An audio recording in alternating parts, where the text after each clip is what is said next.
Bonjour à tous, on se retrouve pour un nouvel événement. Aujourd'hui, le The 50 se dispute à Vincennes dans la première qualification pour le prix d'Amérique. Ils sont 18 à s'affronter sur les 2700 mètres de la grande piste et une course qui s'annonce superbe et très ouverte. Il y a beaucoup de concurrents qui se tiennent d'assez près aujourd'hui. C'est pas simple de faire un choix. Avant de démarrer et de vous donner mon choix en 6 pour ce The 50 et tous les paris associés, jeux simples, jumelés, trio, etc. Eh bien, je vous informe qu'il y a une opération assurance outsider avec The Turf aujourd'hui qui vous rembourse 50% de vos mises au jeu simple jusqu'à 5 euros pour les concurrents ayant une cote au-dessus des 5 contre 1. Donc n'hésitez pas à en profiter. Allez, je vais bien sûr vous donner mon choix dans quelques instants. Je vous rappelle quand même que vous pouvez vous abonner à la chaîne YouTube de The Turf, que vous pouvez activer la cloche pour être informé dès que mon prono est posté. Puis n'oubliez pas, le jeu responsable, les mentions qui sont en dessous, c'est important. J'y vais. En 6, eh bien écoutez, en tête, j'ai retenu le numéro 7 Hokkaido JL. Alors dernièrement, dans le prix des Cévennes, il avait gagné, puis il a été disqualifié après enquête parce qu'il avait gêné un adversaire dans le dernier tournant, Élite Beaufour.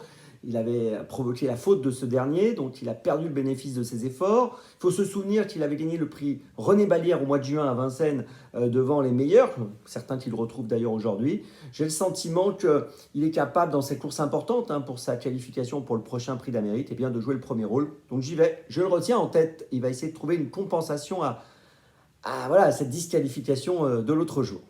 En deuxième position, j'ai retenu le numéro 17, Ampiam et DSM. Elle effectue sa réapparition. On ne l'a pas revue depuis sa disqualification dans le prix René Balière où elle aurait fait l'arrivée sans faire la faute. C'est la deuxième du prix d'Amérique 2023. Elle court souvent bien sur sa fraîcheur. Elle a terminé troisième de cette première qualif l'année dernière. J'y crois, je la place sur le podium. En troisième position, j'ai retenu le numéro 4, Idéal du Pommeau. Attention à ce jeune, attention à ce 5 ans qui pour moi représente une très belle chance dans cette course. Il vient de gagner l'étape du Grand National du Trot sur l'hippodrome de Nantes de belle manière. Il a fini troisième du Critérium des 5 ans au mois de septembre. J'ai l'impression qu'il peut être très dangereux aujourd'hui. Et en plus, il est assez joué ce matin. En quatrième position, j'ai retenu le numéro 10, Hooker Berry. Alors, c'est le gagnant du prix d'Amérique 2023. Il a effectué une rentrée au Mans au mois d'octobre après plusieurs mois d'absence, puisqu'il a été absent entre février et octobre. Après cette rentrée au Mans qui était assez discrète, il a fini 5e du Grand Prix du Sud-Ouest. Il monte en condition progressivement. Il est déféré des 4 pieds aujourd'hui. Je pense qu'il est capable de terminer dans les 5.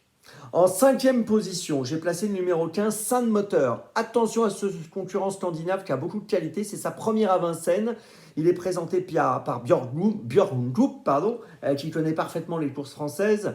Il a fini 5e dernièrement de l'UET Elite Circuit Final derrière Honeck. C'est le deuxième de l'Elite Lop également, 2023, derrière Honeck également.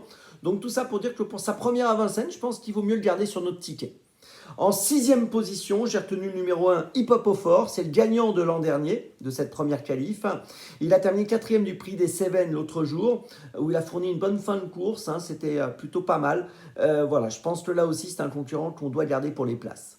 Je vous résume mon choix en 6 pour ce The 50. Le 7, le 17, le 4, le 18, le 15 et le 1. Départ de la course à précisément 15h15 et on se retrouve maintenant demain pour Vincennes. Et d'ici là, avec The Turf, ça va aller.